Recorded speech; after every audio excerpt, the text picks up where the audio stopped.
Nosso aplicativo. Baixe o nosso aplicativo nas plataformas iOS e Android. Rádio Exclusiva FM, a maior rádio web do país.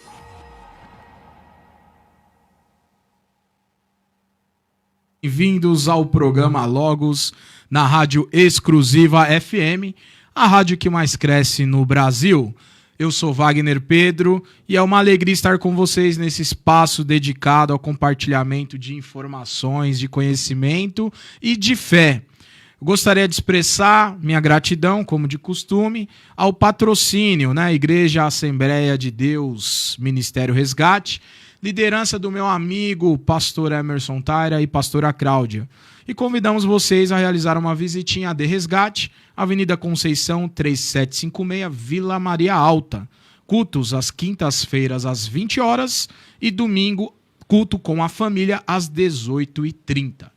Então, sem mais delongas, programa Logos na Rádio Exclusiva FM começa agora. E nós temos um tema muito bom. Hoje o tema é reflexões sobre o judaísmo. E quando eu pensei nesse tema, eu não quis chamar um pastor evangélico. E o pastor evangélico falando de judaísmo, eu acredito que é limitado, porque ele fala só teórico. Então hoje eu trouxe um convidado muito especial, que é o meu amigo Hélio Carvalho. Eu vou estar apresentando aqui. Hélio Carvalho. Então, religião, judeu. Formação acadêmica. Ele é bacharel em Direito. Ele também tem um curso de locução e rádio, formado pelo Senac. Ó, interessante, hein? Tá na rádio e tem um curso de locução e rádio. Ele também é especialista em direito ambiental, com ênfase em aquecimento global e mudanças climáticas. Experiência profissional, consultor jurídico e administrativo. Também é conselheiro ambiental voluntário, atua na região do Jaçanã e Tremembé. Você da região, subprefeitura de Jaçanã, eis aqui um homem que milita essa causa do meio ambiente na nossa região ali. Conselheiro também gestor do Parque Trote, ali na Vila Guilherme. E pesquisador. É um grande pesquisador do estudo da cultura judaica, embora a modesta, a humildade dele, ele é um grande pesquisador em assuntos como tradições, histórias e valores judaicos. Já tive a oportunidade, de bater um papo, tomar um café junto, falar sobre o assunto. E só vem convidados especiais aqui. E hoje nós vamos aproveitar a luz que ele vai nos iluminar e vai abrilhantar mais esse programa. E eu já quero passar a palavra para você, meu amigo Hélio, se apresentar, fazer as suas introduções. E olha só que bonito que tá o estúdio. Você que vai acompanhar pela internet, tá nota 1000. Ficou muito bacana isso aqui, viu? Olha, se você quiser deixar de doação, a gente usa todo o programa. Eu tô brincando. Pode falar, Hélio, meu amigo. É com você a palavra. Boa tarde a todos os telespectadores, todos os ouvintes. Foi um prazer aceitar o convite do nosso amigo Wagner para estar aqui presente na rádio, prestigiando este momento em que tentamos, com o nosso pouco conhecimento, dividir o que vem a ser a cultura judaica e os ensinamentos que nós recebemos aí de geração em geração. Então, o primeiro ponto principal é nós sabermos o que é o judaísmo, quais as suas origens e esse chamado importante aonde todas as nossas fés, tanto a fé cristã como a fé judaica, elas são oriundas de uma mesma fonte. Então é isso que vamos tentar abordar de forma simples e singela, em busca da nossa sempre sonhada paz, haja vista que esse é o nosso cumprimento de sempre. Shalom e salam em árabe e shalom em hebraico, onde se busca a paz, ali está o eterno Deus do universo. Bacana. O programa ele é bem dinâmico, é bem rápido, mas eu queria, nesse programa, a gente tentar abordar 3 aspectos, a questão da cultura, a questão dos costumes e algumas curiosidades. Tem uma coisa que o povo gosta, é de curiosidade, o povo é curioso. Mas vamos lá, sobre costumes judaicos, sobre cultura judaica, perdão, vamos falar um pouco sobre as festividades judaicas, como elas são celebradas. Porque o cristão tem ali a Páscoa e o Natal, vamos dizer assim, nascimento e ressurreição. né, como as principais, né? E o cristão praticante ali, ele vai ter os seus ritos, né, como ceia, etc.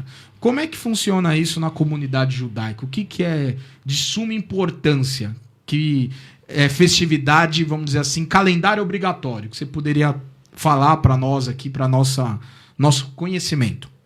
Os costumes judaicos, eles são riquíssimos, e quando nós comemoramos uma festa judaica, todo judeu, todo yehudi, ele se remete àquela ocasião festiva. É como se lá ele estivesse. Nós acabamos de passar pelo Pessach, que é a Páscoa judaica, um momento muito importante que relembra a passagem da escravidão para a liberdade, quando ali éramos cativos lá no Egito. Então, a partir do momento que nós comemoramos Pessach, que é uma ocasião festiva para nós, o momento da libertação, nós estamos trazendo aquela lembrança para as gerações futuras, aonde na festividade todas as crianças são convidadas, aonde o Seder de Pessach, que é o jantar da Páscoa, nós relembramos aquele momento e fazemos questão de que as crianças estejam presentes e participativas neste momento. Então, o nosso calendário ele é rígido em relação às festividades, no sentido de que vivemos plenamente. Não é apenas um feriado comercial, não é um feriado em que as pessoas vão ao shopping, mas não, é uma determinação bíblica. Está na Torá a determinação de que todas as gerações futuras devem cumprir ali essa tradição de relembrar naqueles 2 dias o Seder, o Pessach, né, de forma a lembrar que saímos do Egito, de forma que vamos fazer um jantar, de formas que vamos ter ali na mesa todos os componentes que naquele tempo tiveram e ali vamos passar para as crianças.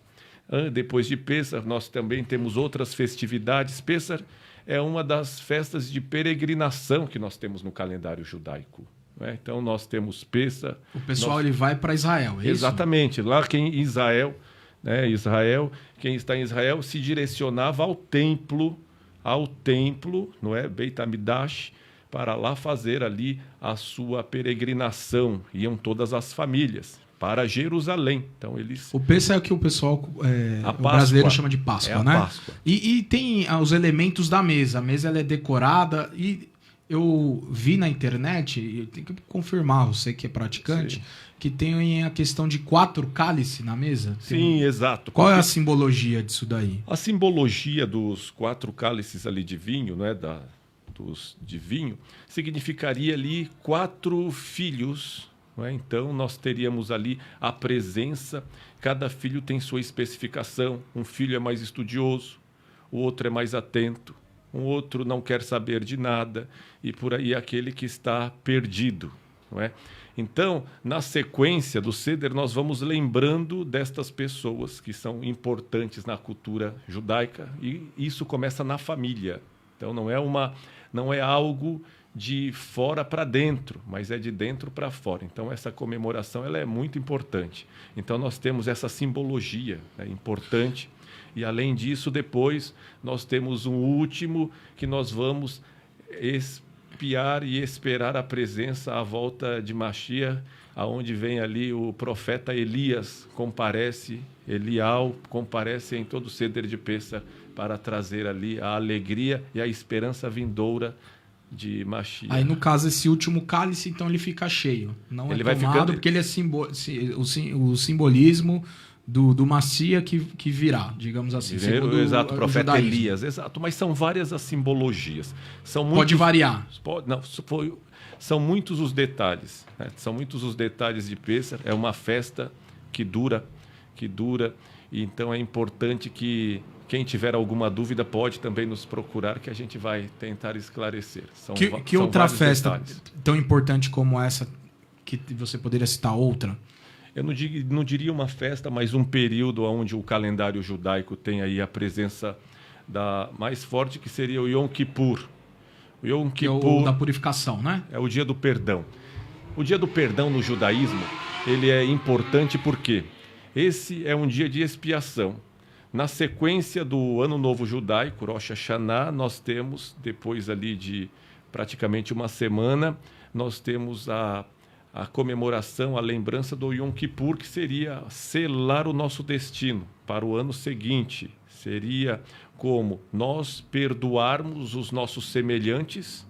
Isso teria que ser uma ação pessoal, intransferível. Se eu tenho alguma coisa contra a uma pessoa, a um vizinho, eu tenho que falar diretamente com ele e pedir perdão. Porque não adianta apenas eu pedir perdão a Deus porque cometi alguma falha contra aquela pessoa. Não, é uma ação. Você que tem que ir lá se apaziguar com aquela pessoa.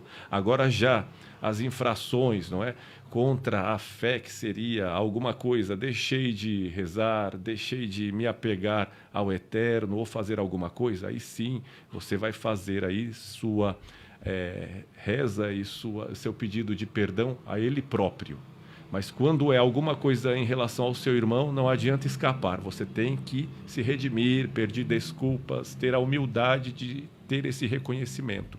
Então essa daí seria o Yom Kippur, nesse dia do perdão. Muito bom.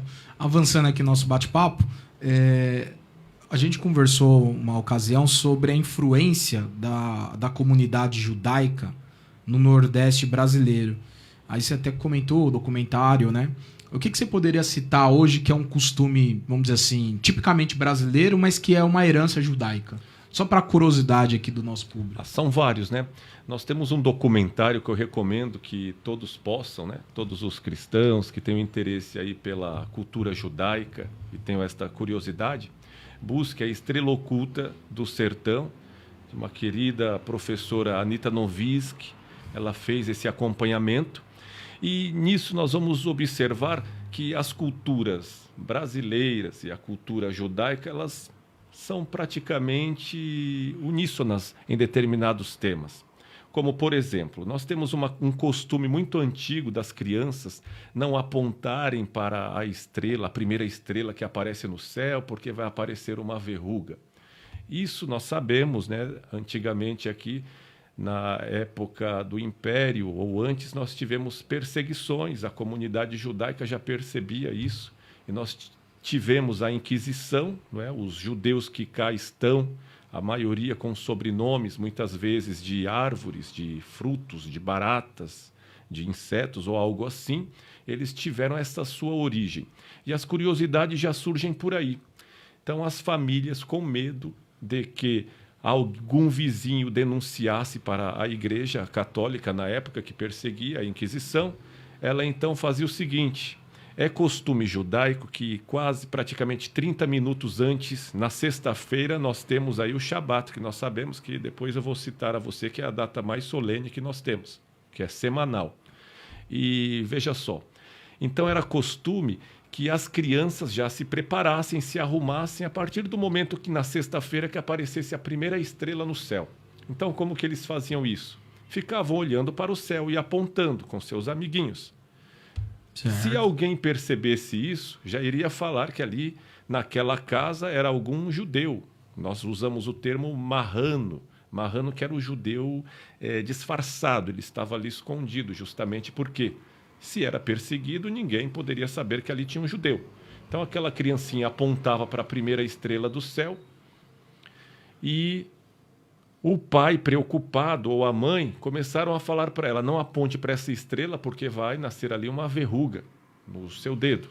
Então, esse é uma das curiosidades. Muito interessante. Um outro costume que nós temos muito no Nordeste é o enterro de pessoas mais antigas utilizando da mortalha, que é um vestimento específico onde as pessoas utilizam. É uma roupa que não vai ter botão, que tem costuras diferenciadas. Então, esse é um costume de mortuário judaico também. A outra questão que nós podemos apontar também como tradição que nós fazemos e muitas vezes não percebemos, que aqui no Brasil usa-se como uma superstição, quando eles vão varrer a casa, por exemplo, eles não pegam o lixo e passam pela frente da porta principal. Nós sabemos que em toda casa judaica nós temos ali a mezuzá, que é um pergaminho dentro de um cubinho que é fixado na parede, na porta, né? No portal, porque ali são dizeres sagrados e está na Torá para fixar. Então, em forma de respeito, nós judeus não passamos com lixo por ali, que seria uma falta de respeito. Então, as famílias, elas não varriam a casa, falavam que fazia mal, que dava azar. Então, são costumes que nós vamos absorvendo, mas sem saber o porquê. Muitas crianças também, na sexta-feira, tomavam banho, ficavam bem arrumadas, ou famílias inteiras, porque na sexta-feira era o Shabat, mas nem sabiam o porquê na sexta-feira tinha aquele preparo totalmente diferenciado. Muito bom. Nós temos bastante coisa para abordar aqui, meu caro Hélio. Vamos ver se nós soubermos. Quais são os costumes alimentares seguidos pelos judeus? E você dá uma rápida explicação sobre o conceito de kosher. Nós temos aqui na Torá elementos que mostram que a alimentação ela deve seguir aí uma prescrição. Isso nós temos. Quando eu falo a Torá, não sei se está bem claro para todos, a Torá é o Pentateuco. São os 5 livros recebidos por Moisés, lá no Ar Sinai. Então, há determinações em termos do que comer e o que não comer. Eu acho que é em Deuteronômios. A essa descrição, em Números também se fala desta parte. Um exemplo clássico é de que nós não podemos ingerir sangue, ou seja, a carne é totalmente, a peça da carne que o judeu vai comer é diferente, não é a mesma carne que tem muitos nervos. O processo de retirada do sangue total dessa carne é diferenciado. O próprio abate. Então, veja só, quando nós falamos em judaísmo há 6.000, 7.000 anos atrás, nós já tínhamos ali uma preocupação até mesmo com a dor do animal que seria abatido. Então, o abate ele é de forma a causar o mínimo de dor naquele animal. Não é? Então, é uma profissão em Israel, é uma profissão dentro do judaísmo, shohet, que é o profissional responsável pelo abate, aonde primeiro ele consagra aquilo, agradece a Hashem, Deus poderoso, a dádiva de ter aquele alimento e a perda da vida também ali, infelizmente, daquele animal que vai suprir a necessidade alimentar daquela pessoa. Então, é costume não comer o sangue, então se tira o sangue, não é todo pedaço. Também não podemos comer ali o porco, porque a regra em relação à carne é de que o animal ele tenha que ser ruminante e também o casco fendido. Ou seja, o porco ele tem o casco fendido, mas ele não é ruminante, então ele já estaria fora dessa regra, então, portanto, não podemos ali comer a carne do porco. Não é porque seria ali uma carne que teria alguma maldição, algo do gênero. Não é nada disso, é a regra. Naquela regra que nós tínhamos ali também uma preocupação com a saúde, não? Imagino que Moshe Rabbeinu, nosso mestre Moisés, lá no deserto para conduzir toda aquela multidão, não tivesse essa preocupação. Então nós sabemos que muitas vezes essa carne aí pesada poderia causar ali algum problema de saúde para as pessoas.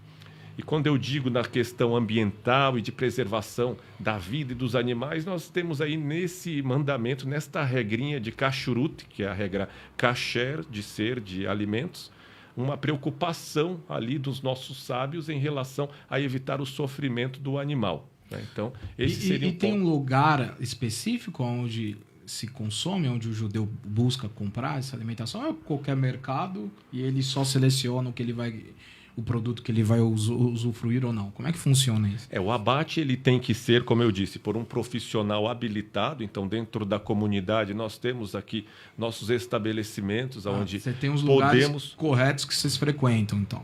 Então, existem os lugares corretos que nós vamos saber a procedência daquela carne, que a mesma carne que nós utilizamos é a halal, que os irmãos árabes também eles utilizam desse mesmo preceito. O não kosher, que seriam os alimentos proibidos, fora o porco, quais outros você poderia citar? Por exemplo, nós também não comemos o fruto do mar.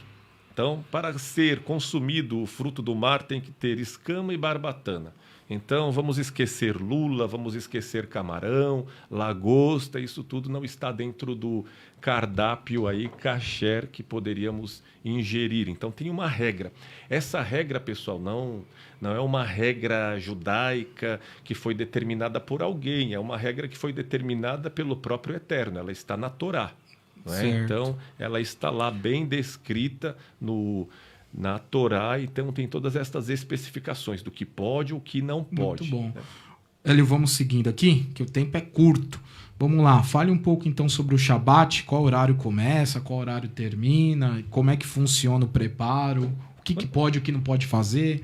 Quando eu falei da solenidade mais importante que nós temos aqui, eu não vejo uma outra assim especial, que é aquela lembrança de termos um protetor que nos guarda. Shomer Israel, quem é esse nosso protetor? É o próprio Kadosh Baruch Hu, o nosso eterno Deus do universo. Ele criou o mundo e descansou e determinou que a humanidade descansasse. Daí está um dos primeiros princípios do direito do trabalho moderno também, onde o funcionário deve descansar. Então nós temos aí, como eu disse, remetendo ao passado, nós chegamos aí a conceitos modernos de direitos humanos, de direitos do trabalho, de direito ambiental. Então fazer esse feixe com a nossa área de atuação, que é a jurídica, faz bem porque nós buscamos as raízes desses princípios. Então o Shabat ele vai trazer o quê? A evidência de que nós somos seres humanos e naquela data não há rico, não há pobre, não há quem passe necessidade, que não se recorde de que há um eterno acima dele, de que há necessidade de se ter a humildade e que todos se revestem da sua glória. No Shabat, na manhã do sábado, todos os homens na sinagoga, eles se revestem com o talit, que simboliza, o talit está ali, se puder mostrar ali para a pessoa que está na cadeira. Nós vamos falar depois dos símbolos, aí você vai explicar. Esse talit significa que todos estarão ali revestidos com a sua glória, que seria a Shekhinah divina, a presença divina. Então, naquele momento, todos estão ali agradecendo os salmos, agradecendo a Hashem, a dádiva de chegar mais um dia com vida, mais uma semana e cessa tudo. Cessa tudo para que o homem desligue-se do começa universo. O quê? A 0 hora mesmo? Não. O horário começa na sexta-feira, no pôr do sol. Não há uma hora específica, porque o horário judaico é de acordo com o horário lunar. Né? Então, é um calendário lunar. Certo. Então, o horário ele varia de acordo com o pôr do sol ali daquele dia. Então, por exemplo, nesta semana pode ser às 17h37, como na próxima sexta pode ser às 17h38. Nós temos um calendário já com as datas. O pôr do sol da sexta. O pôr do sol da já sexta. Pode falar Shabbat Shalom. Como eu disse, as crianças apontavam para o céu, elas apontavam para o céu 10 minutos aproximadamente, 10 a 30 minutos antes do pôr do sol, que aí começa assim o Shabat, é onde cessa-se todas as atividades. Seria surreal aqui no pensamento, por exemplo, de quem não é judeu, imaginar que naquele horário você desligaria todos os seus equipamentos elétricos, não utilizaria o celular, não ligaria a televisão, não ligaria o carro, não dirigiria. Então são 39 trabalhos que seriam proibidos de se fazer. Trabalhos que remetem à construção do Beit HaMikdash, do templo sagrado.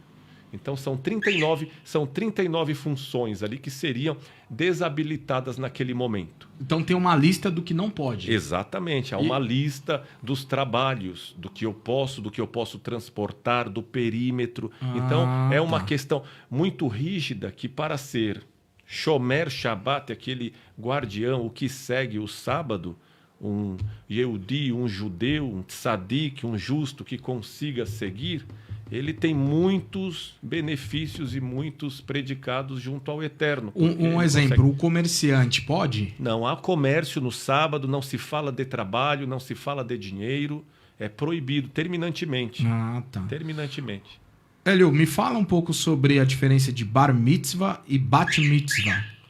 O Bar Mitzvah, o jovem, a criança, quando nasce, tem o ciclo da vida, isso pertence aí aos temas que ele está falando, do ciclo da vida. Então, nós ultrapassamos alguns, que seria do nascimento, mas agora nós já estamos aqui no Bar Mitzvah. Ele atingiu a maioridade com 12 anos. Com 12 anos, ele passa por um processo. O menino. O menino, ele passa por um processo. O menino é uma idade, a menina é outra, né? O menino, a menina... É que, assim, dependendo da corrente, o menino, ele é 12 anos sempre. O menino, então, ele atingiu 12 anos, ele faz o Bar Mitzvah. O que é o Bar Mitzvah? Ele, a primeira vez, vai ser chamado a Torá. Então, o serviço religioso é muito importante numa sinagoga. Então, ele remete aos momentos lá no templo onde estava ocorrendo uma feira. Daí o conceito de segunda-feira, terça-feira, quinta-feira.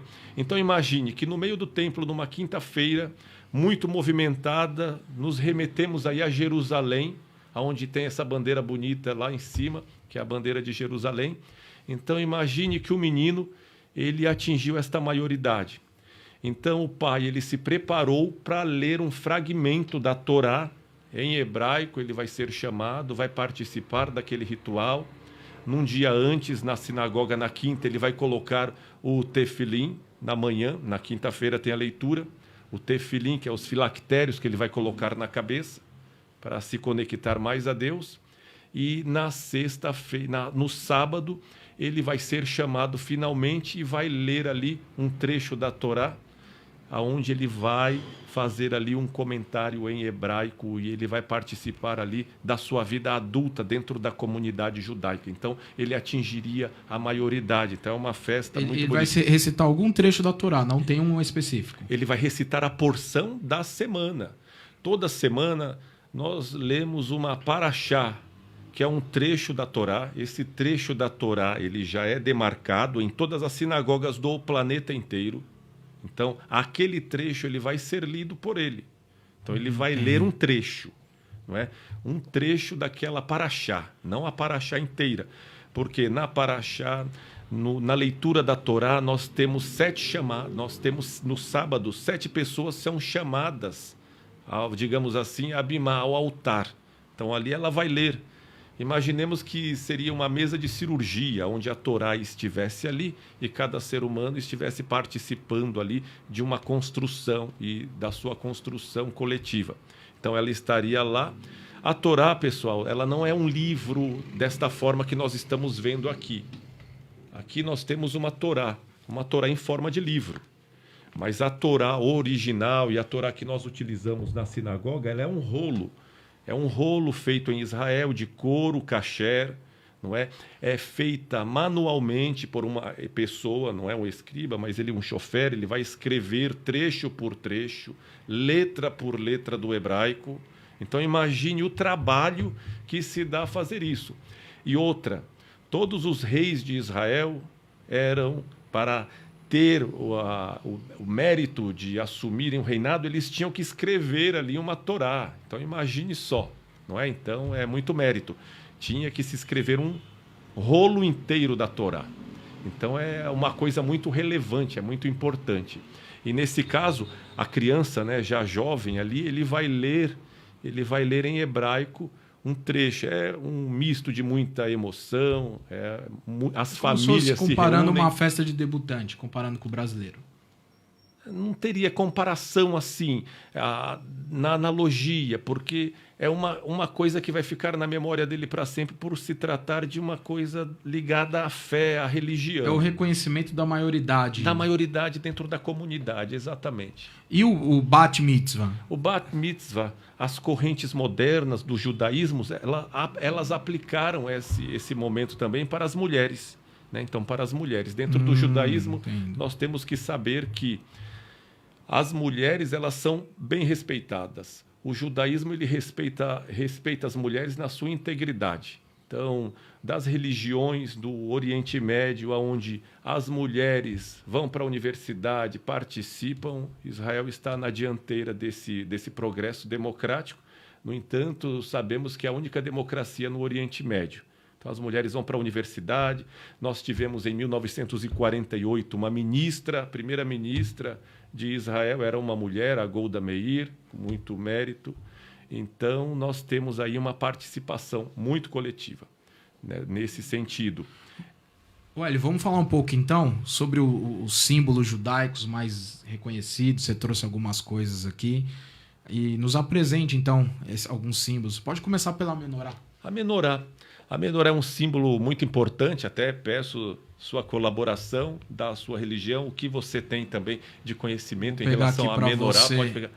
É pesado, hein? Pois é. Ela tem 7 braços que representam a perfeição, seria isso? Também, o candelabro, então, ele é uma mística muito importante dentro do judaísmo, porque hoje ele não é utilizado, hoje nós temos ele como uma memória, uma lembrança, porque o candelabro a gente não pode aqui acender velas e deixá-lo funcional dessa forma. Ele vai ser utilizado um dia na reconstrução do templo, não é? Segundo a tradição. Ele era utilizado no templo, né? O templo que foi destruído no ano de 70 da Era Comum, né? então nós temos aqui esse símbolo importante que seriam os 7 Espíritos de Deus e por aí vai. São vários. Tem também porque assim, a Hanukkah, né? Você podia comentar um pouco sobre a Hanukkah. A Hanukkah são 9. Aí já é uma outra vertente mais atual, não é? No sentido de que ela não é ela não tem uma relação com a menorá, mas ela tem uma relação com o milagre que aconteceu.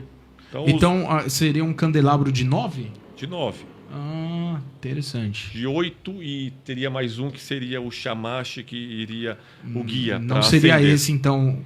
Não. O do milagre seria outro. O do milagre por quê? Aí nós temos uma festa que é de final de ano, ela quase coincide com a época do Natal, então ela é interessante porque você acende velas ali também, a cada dia, na Hanukkah. Então a Hanukkah ela é acesa para relembrar um milagre. Os gregos haviam profanado o templo em Jerusalém, ou seja, expulsaram, profanaram, fecharam as portas, e ali os macabeus duelaram e conseguiram reconquistar o templo. Então, Hanukkah, na tradução do hebraico para o português, significaria uma reinauguração, inauguração. Então, eles conseguiram reconquistar o templo em Jerusalém, e o que acontecia? Quando eles entraram, o combustível que se tinha na época para acender era o azeite, era o óleo, era o azeite. Esse azeite só daria para menos de um dia, praticamente. E os sábios, sem saber o que fazer, como isso não vai dar certo, como que vamos acender, não é? Vamos deixar a luz do templo apagada?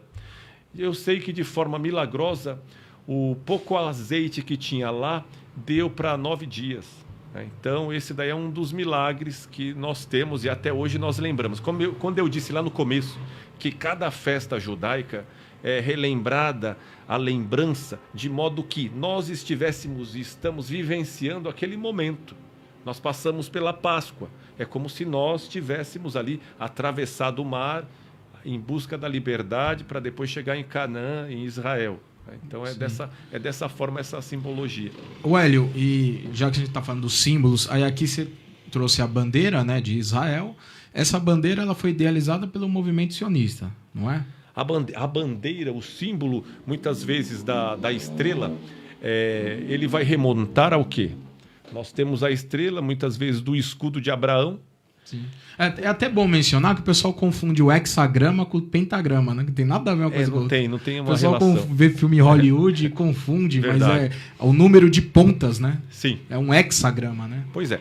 Até lembrando dessa questão, falei o nome de nosso Abraão, né? É importante sempre lembrar, porque ele é o patriarca da fé monoteísta. Sim. Então, uma coisa que une o cristianismo ao judaísmo, sem sombra de dúvidas, é o monoteísmo. Então, não podemos negar isso.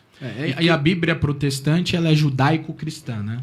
A Bíblia, na verdade, ela sempre vai ter uma parte lá que vai ser a judaica, porque você vai ter, né, segundo os cristãos, uma parte da Torá, que é o antigo que vocês chamam de Antigo Testamento. Exatamente. Não é? O Antigo Testamento, o livro de Salmos, dos profetas. Óbvio que ali tem a herança judaica.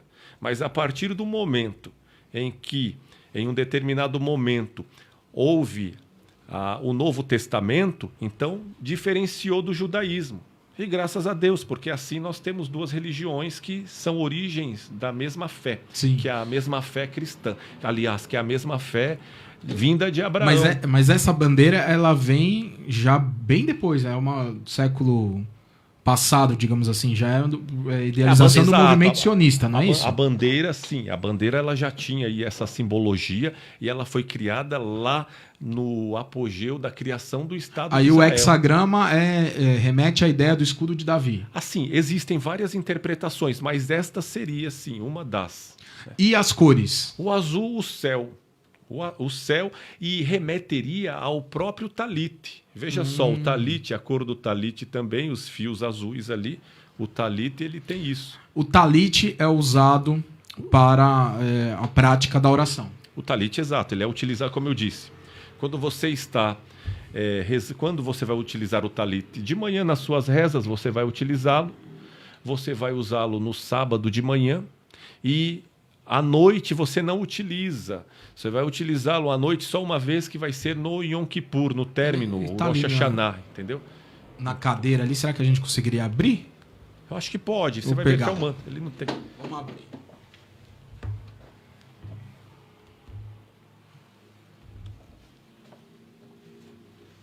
Eu não sei se você pode, só para exemplificar, você colocar aí.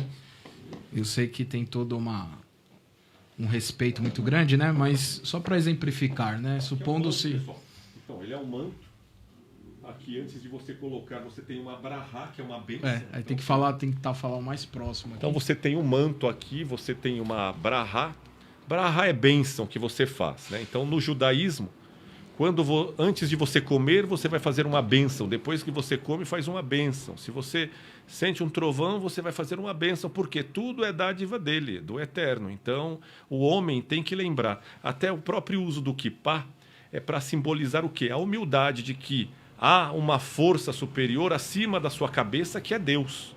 Então, o homem não está aqui sozinho. O kippá não tem nada a ver com cobertura de proteção, então. Seria de respeito, reverência. É reverência por quê? E humildade. Né? E humildade para você saber que há uma força acima de você. Né? Para saber da sua origem. Então, de que há 6.000 anos surgiu e há 6.000 anos está aqui. Impérios vieram e impérios se foram, e a cultura judaica, a religião judaica, o povo judeu persiste. Am Israel Hai, que significa povo de Israel vive. Então, e aí você coloca, dá para colocar aí? Aí você coloca como se fosse um manto mesmo, né? Exato, você coloca como manto. Bacana. E atrás você trouxe também a bandeira de Jerusalém. Essa eu não conhecia. Essa bandeira é interessante, pessoal. Ela é moderna? De qual moderna. datação, mais ou menos? Ela é moderna, mas o símbolo ali você vê. O leão da tribo de Judá, você vê ali a simbologia, aquele amarelo que remete ali realeza? O dourado da realeza do eterno e Deus. O que está escrito em hebraico ali? Jerusalém, Jerusalém. Jerusalém. E ali o que você observa ali no fundo você observa uma parte que parecem tijolos. Esses tijolos seriam o Beit Amidash, o muro ocidental, que hoje o pessoal, né, chama de Muro das Lamentações. Então tem toda essa simbologia aí também. Né? Bacana. Não sei se as folhas ali são de oliveira, mas está aparecendo também. Então tem todo um respaldo. O azul também, remetendo ao céu, o branco à paz também nós temos, e que também sempre ao talite, porque ali você fica investido da glória do Eterno. Muito bom. Muita informação, né? E o que você pode nos falar sobre a importância do estudo, da leitura na tradição judaica, né? Como isso impacta o povo judeu. E apresentar algumas obras que você trouxe aqui também, né? Aproveitar o momento. Assim, não tem, assim, a primeira coisa quando se remete ao povo judeu é livro. Era conhecido antigamente como o povo do livro. Então isso ficou. Muitos séculos, milênios, muitos povos, nós costumamos dizer até que há uma piada que quando Deus foi procurar e apresentar a Torá aos povos, ninguém queria, porque todos teriam que abrir mão de alguma coisa. Algumas culturas teriam que abrir mão do politeísmo, não quiseram.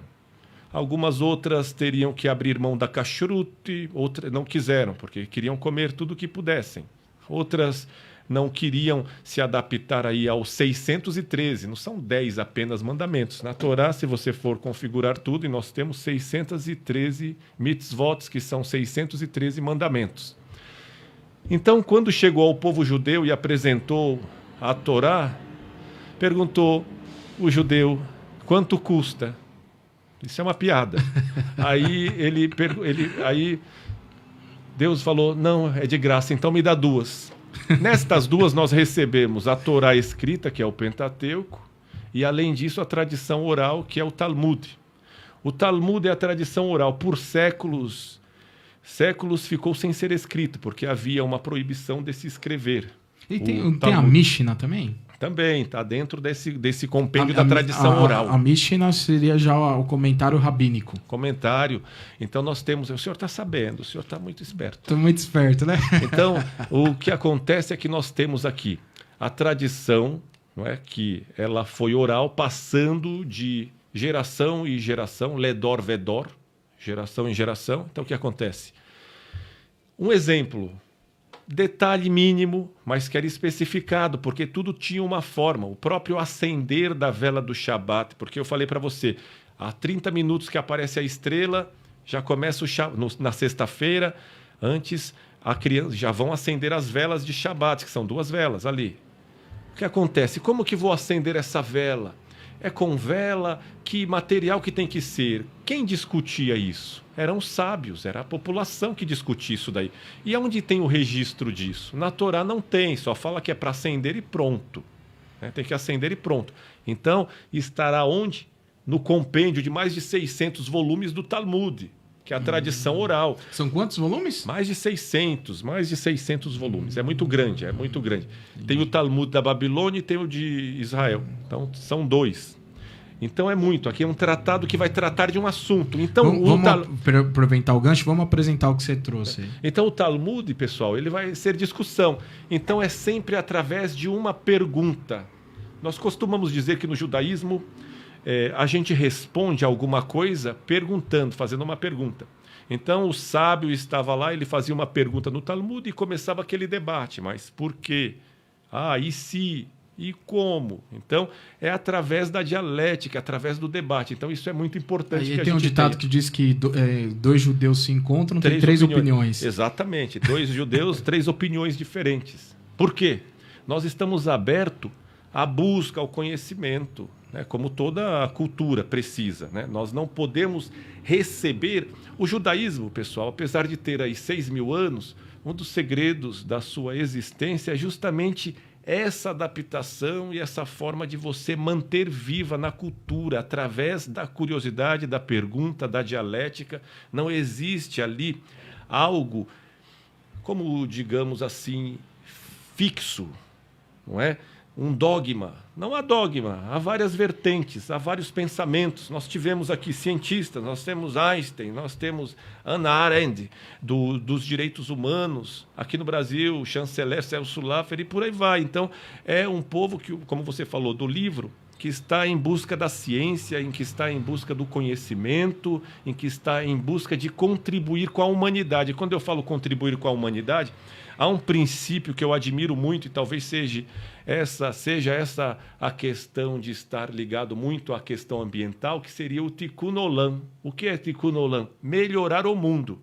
Porque veja só, quando ele criou o planeta, ele não criou o planeta totalmente feito, já concluído, não.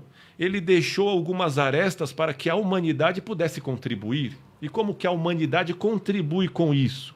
Vai contribuir plantando árvore, ela vai contribuir favorecendo a economia, ela vai contribuir ajudando o próximo, ela vai contribuir de algum modo, melhorando o mundo. Sim. Então esse conceito, eu vejo, Wagner e telespectador e todos vocês aqui, muito salutar nesse momento. Quando a gente observa a tragédia lá no Sul, e observo aqui o calor humano aqui do nosso povo brasileiro, ajudando os moradores de lá, isso é tikkun olam, é você melhorar. Sim. E além disso, desse melhoramento, a gente tem que pensar em soluções para que casos como esse não se repita. Soluções ali ambientais, soluções econômicas, ecológicas, de modo que aquelas áreas possam ser repensadas. E como que vamos fazer isso? Sendo cúmplices de Deus na produção e na criação. Como eu disse, ele não criou, ele não deixou o planeta já concluído. Nós temos que concluir melhorando e não destruindo como estamos fazendo atualmente. Eu queria te fazer uma pergunta polêmica aqui. Se for ao meu alcance, eu respondo. Não, porque os evangélicos, eles têm o costume do dízimo com a alegação de manutenção de despesas como aluguel, água, luz, etc. E pouco uso comum. Né? Embora que a igreja primitiva de Atos ela era uma comunidade, ou seja, uma unidade comum. Né? O judeu, hoje, ele exercita a tzedakah, não é isso? Exato, a tzedakah. E a tzedakah ela vem com essa ideia que essa contribuição financeira ela seja para uma ajuda coletiva, não seria isso? Você poderia explanar melhor isso? A tzedakah é um conceito de que você precisa ter A tzedakah, na tradução literal, é justiça social. Quando a gente fala de justiça social, não adianta apenas eu ajudar aquela pessoa momentaneamente. Então, em silêncio, o que a sua mão esquerda faz, a sua direita não precisa saber. Então, por exemplo, se você conhece, tem algum conhecido passando por privação, o cara ficou desempregado, tem ali uma competência, você tem que favorecê-lo a arranjar um emprego ali, a trabalhar, daquela sua dignidade humana reflorar. Então esse seria o conceito principal da tzedakah. Mas aí até para ficar bem claro... Agora, na ajuda financeira, quando você ajuda a uma instituição a qual você frequenta, isso é importante, você precisa... Sim, para manutenção das despesas. Mas o judeu, só para a gente ficar...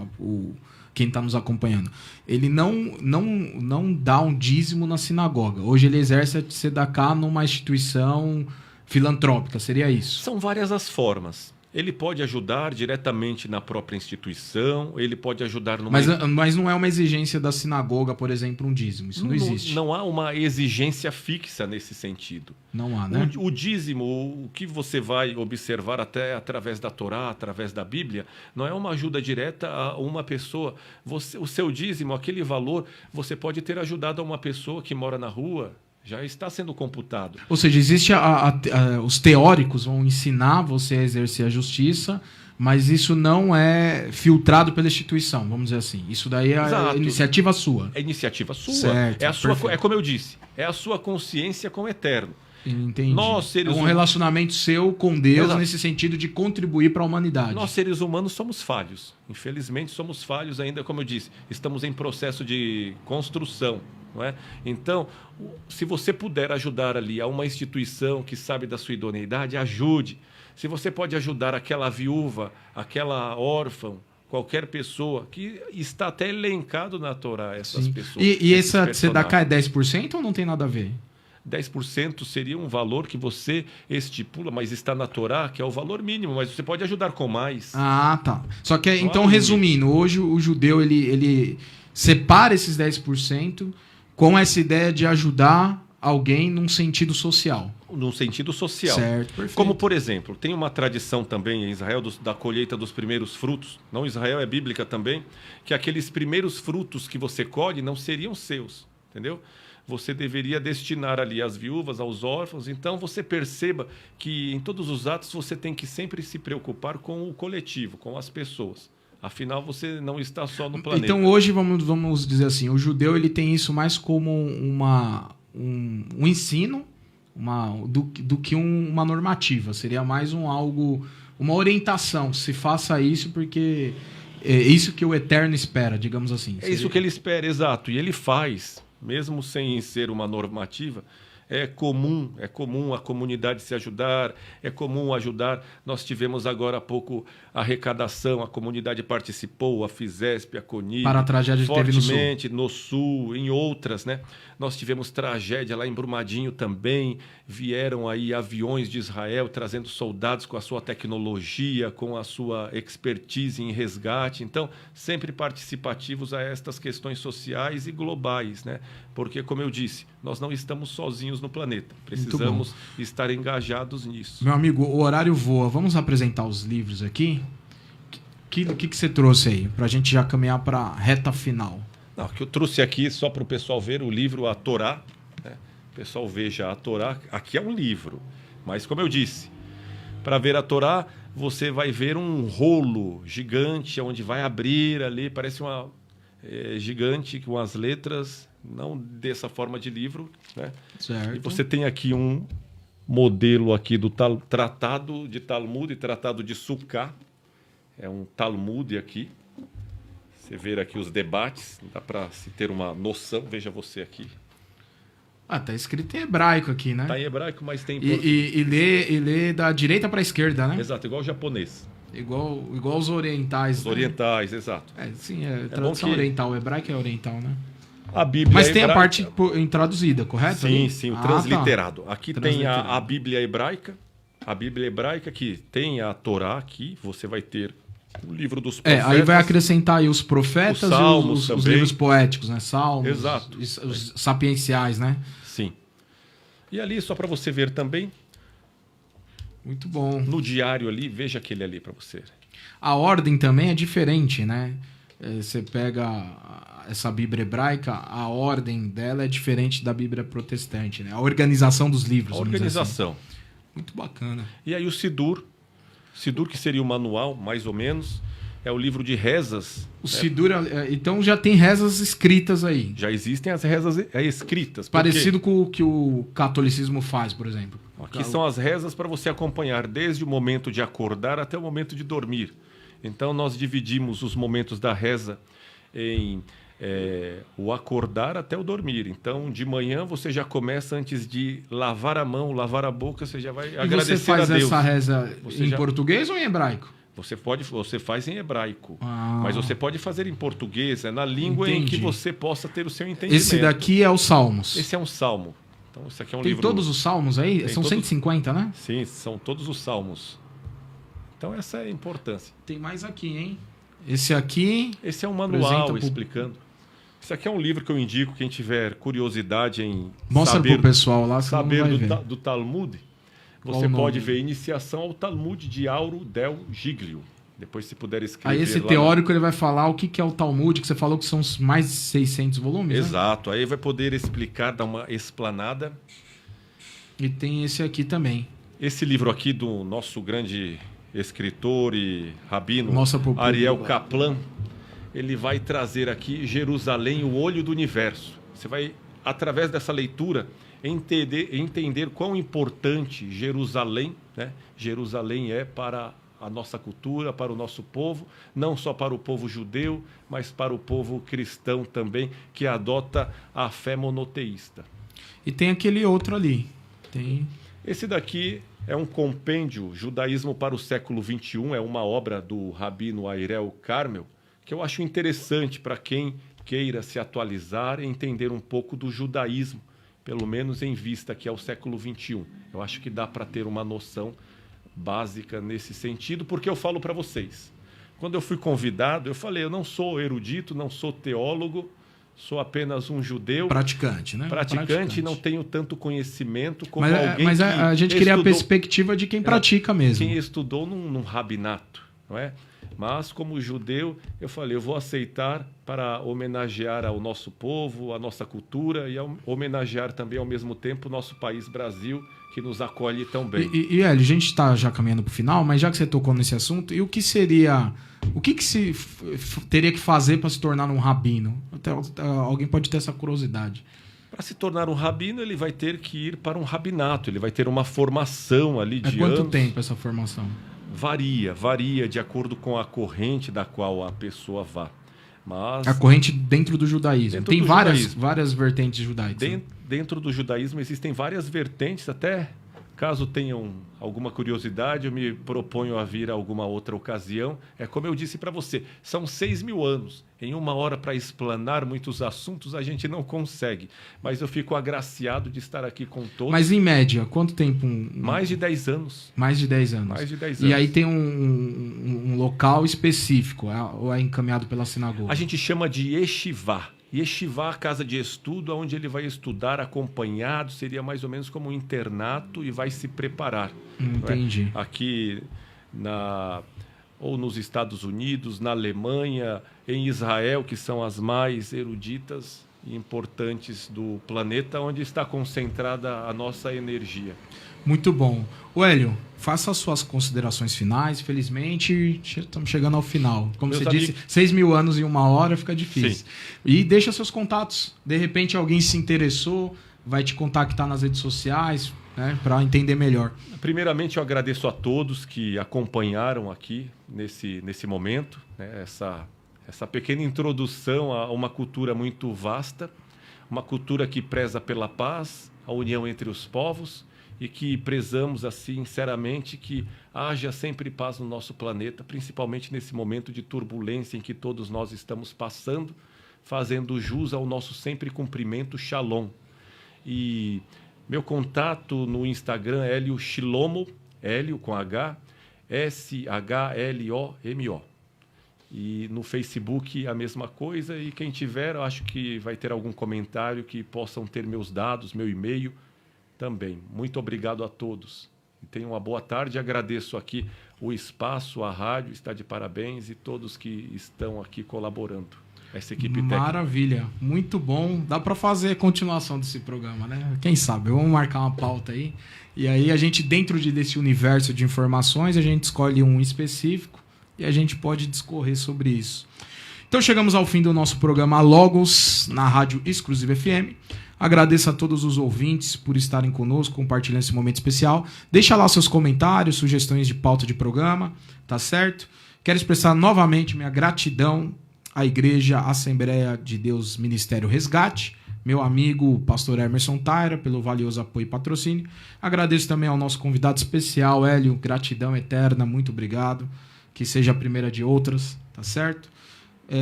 E a sua presença brilhantou o programa, pôde compartilhar um pouco da sua sapiência aí conosco.